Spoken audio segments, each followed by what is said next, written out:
थुंग थुंग एक गरीब मोची था। वह दिन भर तपती धूप में बैठकर लोगों के फटे पुराने जूते सिलता था। लेकिन एक दिन जूता सिलते सिलते उसकी सुई टूट गई। वह इतना गरीब था कि उसके पास एक नई सुई खरीदने के लिए भी पैसे नहीं थे। इसलिए मजबूर होकर थुंग थुंग एक पेड़ के नीचे लेट गया। तभी उसने देखा आसमान से एक उल्का पिंड उसकी तरफ गिर रहा है। देखते ही वह डर गया और अगले ही पल वहां एक जोर का धमाका हुआ। चारों तरफ धुआं ही धुआं छा गया और तभी धुएं के बीच से एक अजीब सा एलियन बाहर निकला। वह एक चलता फिरता टूथपेस्ट का ट्यूब था। उसके नीले पैर, सफेद जूते और सिर पर बालों की जगह लाल नीला टूथपेस्ट लगा हुआ था। थुंग थुंग को देखते ही वह एलियन बोला, मेरा नाम पेस्ट यू है। मैं सफाई ग्रह से आया हूँ और गंदे दांत मेरी सबसे बड़ी दुश्मन है। बोलते ही एलियन ने अपना हाथ थुंग थुंग के मुंह में घुसाया और उसके दांत साफ करने लगा। थुंग थुंग घबराकर पीछे हटा और थूकते हुए बोला, थू थू, भाई तू एलियन है या चलता फिरता दांत मंजन? लेकिन जैसे ही उसने पास रखे पानी में अपनी शक्ल देखी, उसके होश उड़ गए। उसके सदियों पुराने काले दांत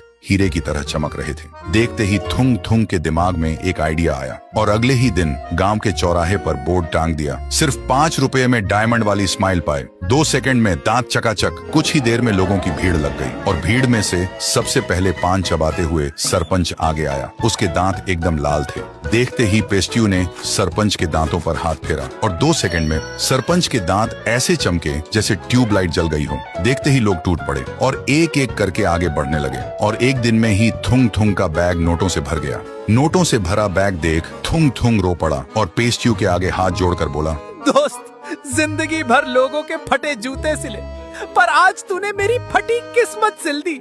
तेरा शुक्रिया। सुनते ही पेस्ट्यू का दिल पिघल गया और बोला, गंदे दांत साफ करना मेरा काम है, पर तेरा दिल तो हीरे से भी साफ है रे दोस्त। और बस उसी पल से थुंग थुंग और पेस्ट्यू बहुत अच्छे दोस्त बन गए। सारा दिन दोनों मिलकर लोगों के दांत चमकाते और रात में दोनों सच्चे भाइयों की तरह साथ रहते। पेस्ट्यू के आने से थुंग थुंग की गरीबी और अकेलापन दोनों दूर हो गए थे। लेकिन एक दिन जब सुबह थुंग थुंग की आंख खुली तो उसने देखा कि पेस्ट्यू वहां नहीं था। थुंग थुंग घबरा गया। तभी उसकी नजर टेबल पर पड़ी। वहां एक छोटा सा टूथपेस्ट का ट्यूब और एक चिट्ठी रखी थी। मेरे दोस्त, मुझे अब वापस जाना होगा, लेकिन तेरे लिए ये कभी न खत्म होने वाला टूथपेस्ट का ट्यूब छोड़ जा रहा हूँ। पढ़ते ही थुंग थुंग भागता हुआ घर के बाहर आया और उसने देखा आसमान में एक यूएफओ तेजी से बादलों के बीच गायब हो रहा था। थुंग थुंग की आंखों में आंसू थे पर चेहरे पर एक मुस्कान थी। फिर थुंग थुंग ने उस टूथपेस्ट की मदद से धीरे धीरे अपना नाम बनाया और कुछ ही दिनों में थुंग थुंग ने डायमंड स्माइल नाम से अपनी एक बहुत बड़ी टूथपेस्ट फैक्ट्री खोल ली।